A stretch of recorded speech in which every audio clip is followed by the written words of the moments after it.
If you love prospects, you're going to love this video because top prospect call-ups are happening across the league right now. We've got some real potential difference makers available on the waiver wire and also some potential fool's gold as everyone just continues to chase that dragon of Nick Kurt's rookie season. In this video, I'm going to go over a bunch of players that you should consider adding or probably already should have added this week for fantasy baseball. I'm back, you're back, waivers are back. Thanks for all the support, guys. I love you all.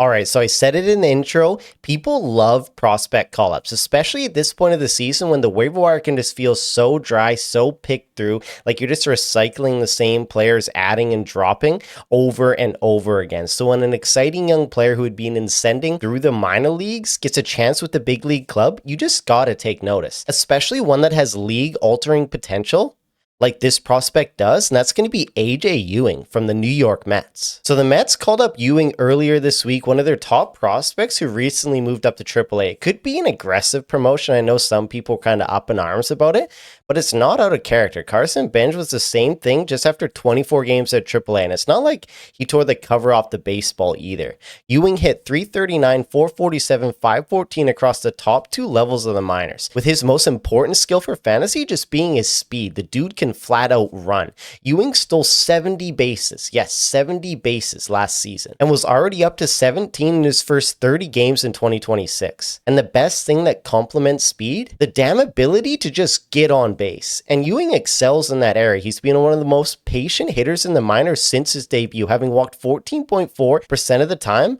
with only a 21.8% strikeout rate. So yes, Ewing makes a lot of contact with a patient approach at the plate, letting him get on base and showcase his speed. So it didn't really look like Ewing was being challenged enough in the minors, so this promotion really didn't surprise me, especially with the Mets struggling so much and just so desperate for a spark to their lineup. And that's exactly what he's done. You fast forward to his debut and it's about as good as a debut that you could have hoped for real life and fantasy. He went 1 for 2 with 3 walks, 2 runs scored, a couple of RBI, and his first career stolen base. He hit a couple balls over 100 miles per hour as well, one that went for a triple, and he didn't strike out. Ewing also crushed his first major league home run this week, an absolute piss missile on Thursday, 110 miles per hour off the bat that traveled 405 feet. Who knows when we're going to see Lewis Robert Jr. again. Ewing can absolutely fill out the box score for a points league, have category coverage for cats and roto. You simply just can't let him be available on the wire in any league, any format, or any size. Like seriously. Pause this video and go pick him up right now. We love chasing upside, and I am full steam ahead chasing this upside. Okay, so let's follow up that banger of a prospect with another banger of a prospect who has a slightly different approach,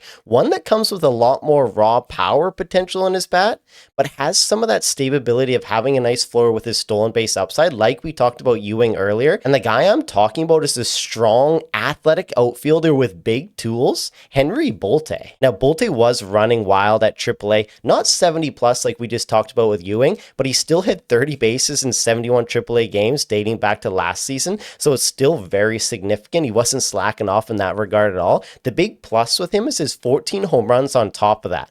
This year he's batting .348, .418, .659 with 12 home runs and 17 steals, striking out just 22% of the time, down from 29% last year and 35% in 2024. So you like to see that continued improvement year over year from young guys. And also the big thing with Henry Bolte has been his exit velocity is just off the charts. He has some of the best numbers in that regard in AAA. He could struggle with some swing and miss stuff that you do see with a big bat profile like Bolte, and I do like to add at least 5% to their strikeout rate when they're transitioning from AAA to the majors, but it's a really promising sign that he has been improving it year over year. There also could be another concern about his ground ball percentage. He's hitting ground balls at a rate of 58%. We need to get that ball in the air, and when he did hit it in the air, he had a 44% home run to fly ball ratio, which is 4 times higher than the major league average. So that is just not sustainable. You don't need me telling you that. Regardless though, every single manager is always chasing power speed threats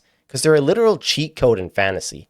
And that's what Bolte could project to be if everything comes together for him at the major league level. So I completely understand the excitement as we watch him make his debut this week heading into the weekend. Talking about his debut, Bolte's major league debut looked exceptional from the box score perspective. He went 2 for 2 with an RBI, but if you watched it, the 2 hits were just a couple weakly hit singles that went into open space. His home ballpark is obviously a major plus for righties as we continue to trek towards summer. I think Ewing's profile projects more as a stable guy out of the gate because of his stolen base upside, and we've seen him do it for a few more games already, but Bolte has the upside with his power to be way more valuable long term if it can translate to the majors while maintaining his aggressiveness on the base paths. I'm really excited to see how Bolte does in his first stint in the major leagues. Okay, I'll admit it, I would have included this prospect call-up in last week's video if his call-up didn't happen as I was editing that video. So now this prospect is slightly different than the first two.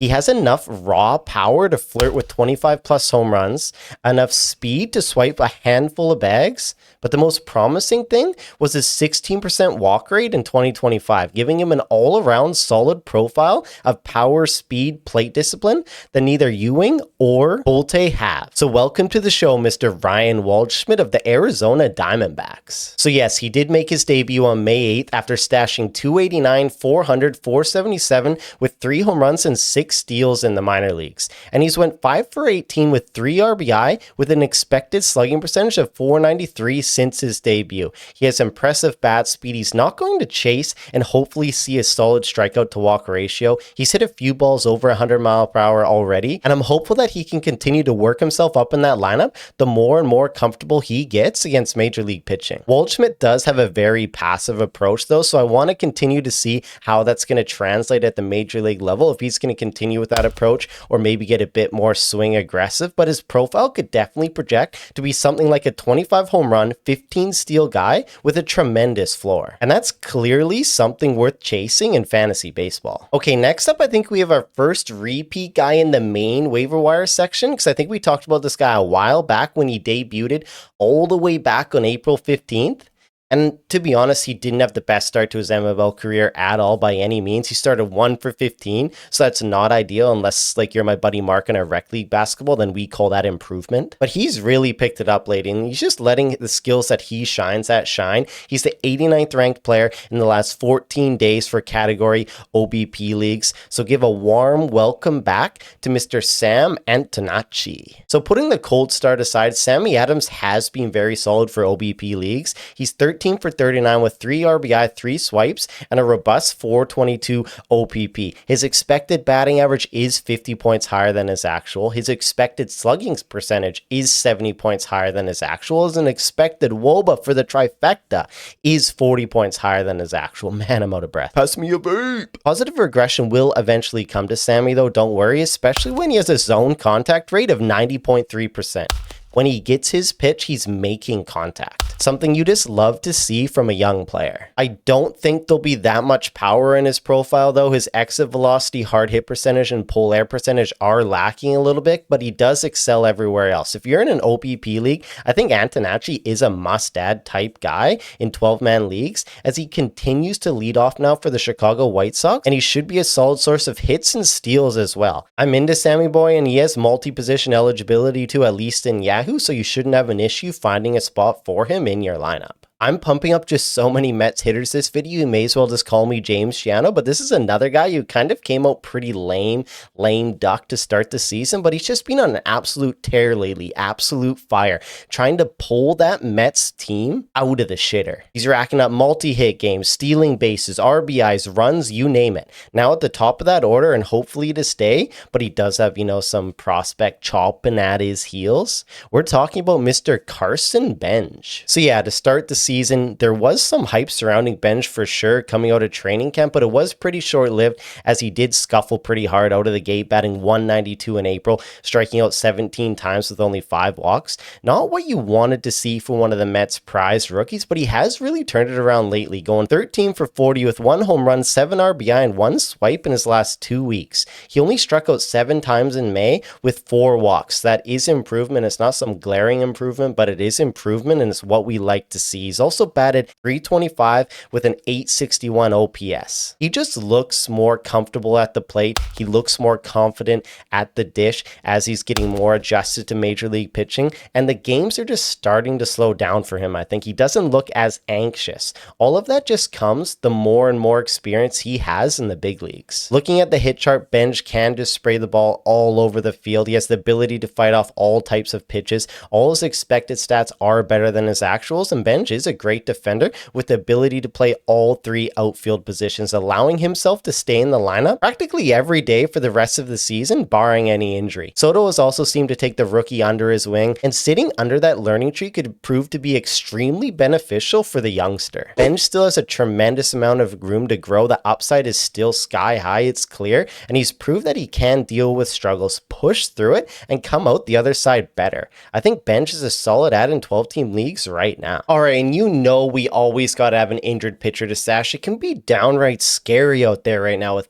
starting pitchers going down left, right, and center. Rotations are getting screwed, and you're just hurting for that upside, for that juice in your starting pitching rotation, as I'm sure a lot of you are. So you always got to be on the lookout for these IL pitchers that people have maybe forgot about that are probably returning to play very soon. Now, fair warning, we are kind of going in blind with this one. I honestly have no idea what to expect. We haven't seen him pitch in an MLB game for years, and his first start really couldn't come against a worse team. He's facing the reigning world champs, the Los Angeles Dodgers, most likely this Sunday, and that's Mr. Grayson Rodriguez. So Rodriguez did look sharp, striking out 11 batters in 4.2 innings in his latest rehab start, but mind you, it was in low A, so I don't really know how much weight that holds or how much we really take that without a grain of salt. The talent is there. The talent was previously there. So I just want to see if Grayson still has it, since his last start in the MLB came all the way back in July of 2024. One thing to note though, if you are deciding between someone like Jared Jones and Grayson Rodriguez, I'm definitely going Jared Jones all day,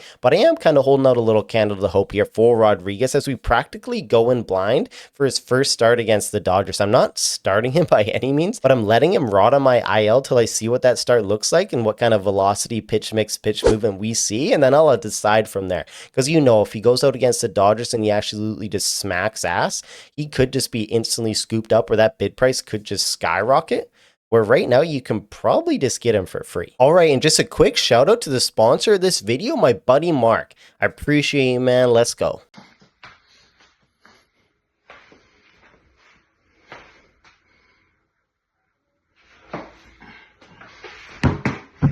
Okay, now we're getting into the section where I go over the most added players from the last 2 to 3 days, whether I'd add them, hold them, drop them, or let your league mates waste a bunch of fab bidding to get them. Okay, first up from the hitters, we got Dalen Lyle, and I'm honestly surprised Lyle isn't more universally rostered. He's 50% in Yahoo, which is just kind of criminal. He pulls the ball in the air at a decent clip. He has a nice power speed combo, solid strikeout rate, and his expected batting average, his expected WOBA, and slugging percentage are all higher than his actuals. He's just locked into an everyday role for the Nationals, who are just scoring a ton of runs this year. He has great contact skills. Lyle should definitely be more owned than this. You need to get him on your roster if he's available in your league. Okay, next up we got a little double whammy here, two-peat special, and that's actually about two guys that I talked about in last week's video, and that's going to be Brandon Marsh and Michael Scott. Now, the Philly specials have risen again. We talked about them last week, and they just continue to hit, producing counting stats and doing everything on the field. Marshy is currently on a 12-game hitting streak as I'm recording this, who's just hitting the ball hard and just not striking out. I like Marsh as an ad for all 12 league teams right now. And then Michael Scott is just finally getting some positive regression, as he'd been one of the more unlucky hitters at the dish this year. He has superb plate discipline, and he's pulling that thing in the air at a career rate, which you know we just love. There is certainly some power speed combo here if you need middle infield help. Second base is a wasteland. You can do a lot worse than Stott on the waiver wire. We'll keep going with Spencer Steer. Now, it feels like a lifetime ago, even though it was only a couple years, from Steer's great season where he had a 20 and 25 in 2024, mostly because 2025 was such a letdown. On the base paths was only 7 swipes. If Steer isn't getting 20 home runs and 20 plus swipes, the rest of his fantasy game will just be a drag on everything else and not worth it outside of deep leagues. But he's hitting the ball well right now. He's still not really stealing bases, but his underlying metrics are saying that he's deserved some better results. He has an expected slugging percentage of 520, but an actual 439. With the majority of his contact rates up, I'm okay throwing him in, but I don't have a ton of faith of long-term upside unless he starts getting more active on the base pass like we'd seen prior years in his career. Okay, we'll keep going with another repeat banger, and that's going to be Ezekiel Duran. Now, I still think Duran is just playing above his head right now. He has a 261 expected batting average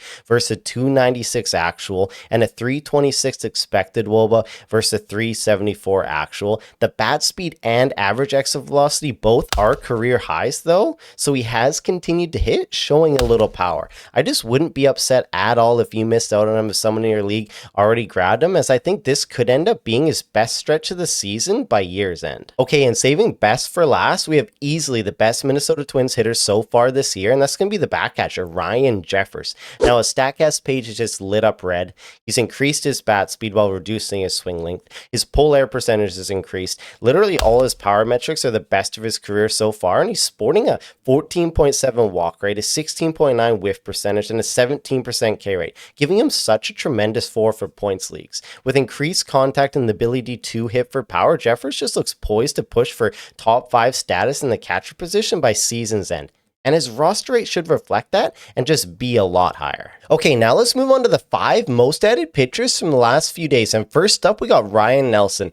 And as many of you know, if you were following me last year, I do have a little soft spot for Nelson because I just love a pitcher who has a pitch or a singular pitch that's just one of the best out of the entire league. And that's exactly what Nelson has with his 4-seamer. It is 19 to 20 inches of induced vertical break. He has solid extension, a flat attack angle, and good velo. I know he still needs another solid offering to pair with that fastball. He's still trying to find it, but he has struck out 15 combined batters over his last 2 outings. He had 18 whiffs in his last start. Now he gets the Giants, Rockies, and in Seattle next. Like, tell me right now that you guys aren't excited about that, even if you hate this guy's guts. Like, that's a dream schedule coming up here in the next few outings. All right, and we'll keep going with JT Ginn. Now, Ginn sort of got singled out here, like I like my gym, but he left a ton of pitches over the heart of the plate, especially his sinker. So it's kind of on him and not just the luck of the fantasy baseball gods. The rest of his arsenal was commanded well, though. He has 4-seamers and cutters up and in, changeups and sliders down and away. He doesn't really have a put-away pitch, though, so he's not going to blow you away with whiffs and strikeouts, but he does a fine job limiting hard contact and just producing ground balls. I think he's an upper-end streamer for quality matchups, and I like his next one against the Angels. Okay, so here's another big one that a lot of people have been asking about. I've seen his name float around in a lot of questions, a lot of comments. Should I add him? Should I drop him? What's up with him? And that's going to be Foster Griffin. Now, this guy was absolutely dealing until he just got absolutely bent over, fisted by Cincinnati.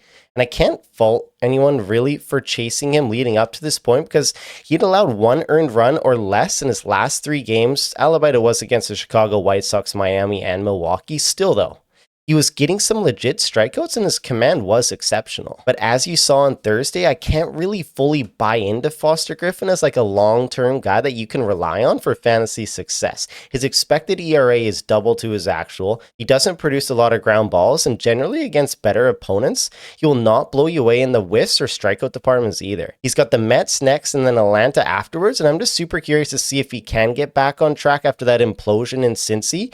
And if you added him, you can hold if you want. If you missed out, I definitely wouldn't cry about it at all whatsoever. And if he's available, I'd probably chase elsewhere, depending who's available in your player pool. Okay, and we'll go with another big one. That's going to be Braxton Garrett making his season debut. So now quickly, let's just pour one out from my boy, Robbie Snelling. What terrible injury luck. That sucks. I don't know how long he's going to be out. It's something with his elbow, so it could be the rest of the season. It's probably not going to be a minimum stay any way you look at it. So Garrett definitely has a little runway here if he pitches well to solidify his spot in that rotation. He had pitched well in AAA with a 2.3 ERA, a 0.8 whip, and a 32 to 15 strikeout to walk ratio and 31.1 innings. And while Garrett definitely isn't as exciting as Snelling, I do really think fantasy players should take notice of him and at least put him on their watch list. Garrett really struggled with control on Thursday against the Twins. maybe some first start jitters here. I'll be really curious, be really interested to see how he looks in his next outing. Obviously, it's not somebody you need to chase right now based on that outing, but we got to give it time with these guys. Put him on your watch list, see how he does next time out, because there are some underlying skills here that can play really well for fantasy if he puts it all together. All right, and then we'll finish it up with Griffin Jax from Gryffindor. Now, it always perks my interest just a little bit when you see a relief pitcher transitioning into a starter role, when that reliever has a deep enough arsenal or legitimate enough offerings to succeed. Unlike you see some guys like Ben Brown or whatever, just 2-pitch reliant guys that you never really have a lot of faith that they will make it as a starter, at least for fantasy wise. So Jax was originally brought up as a starter for the Twins in 2021. He's made 4 starts in a row with the Rays now. His latest going 5 innings against a tough Blue Jays lineup. Albeit he only had 1 strikeout and 5 whiffs. So not what you want to see at all, because we know strikeouts and whiffs are king in fantasy. It's what we want to chase. So this will just immediately turn a ton of people off him, and rightfully so. I totally get it. But I do think there is some potential here for Jax to turn into some sort of weak contact arm with a great 95-mile-per-hour heater, solid cutter, an elite sweeper, and a curveball at 83-84 with some insane drop that he's trying to incorporate to solve his lefty issues. Add in a sinker and changeup, and there could be something here. I don't know if it'll ever materialize, but he's definitely someone to add to the watch list in case it does. Okay, now let's get into the recap where I go over my prior waiver wire videos, see how those guys performed, and see if a punishment was justified. And first up, from that video I posted on May 9th, we had Robbie Snelling. Now, dude, just pour one out for my guys. So unfortunate. And yet another starting pitcher just going down with injury. Make it stop, man. This stinks. And then we had JJ Bleday. Now, he just keeps on hitting and for power, racking up RBIs, hitting home runs. He's just cementing his spot in that lineup for playing time. And it's just a guy that needs to be rostered in all 12-team leagues right now. He can't be floating on that wire. Go get him. And then we had Logan Henderson. So I was very impressed with his start against the Yankees. And if the Brewers could just let him pitch deeper into games, like pulling him out at 74 pitches, come on now. What are we doing? He's stretched out. Let him go.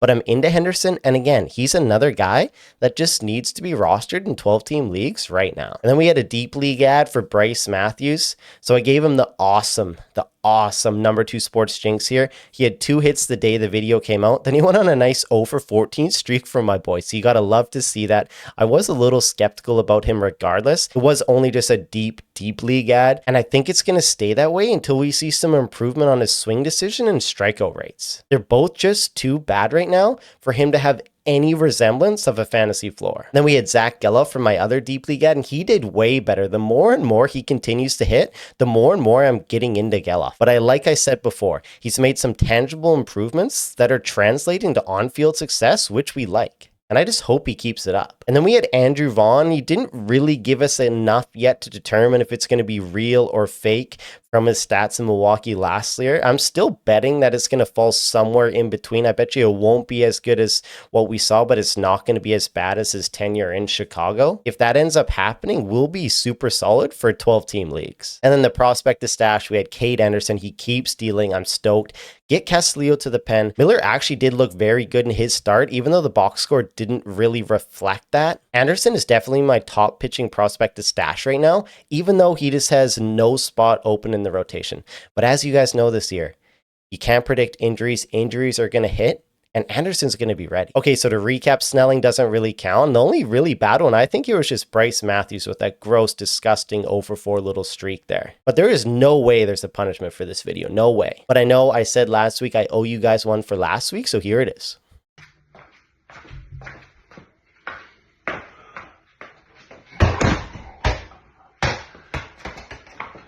But alright guys, that's another waiver wire video done. Make sure to hit the sub button if you aren't subbed already. Hit the thumbs up, hit that hype button, hit the dislike button if you don't like it. And always shoot a comment down below. Again, it's my favorite part about making these videos. I love shooting the shit with you guys about fantasy baseball. So I'll try to respond to every single comment, every video for free. I hate people that paywall that shit, but that's a thing for another day. And as always, have a good rest of your day, night, week, weekend, wherever you are. And I'll see you guys real soon.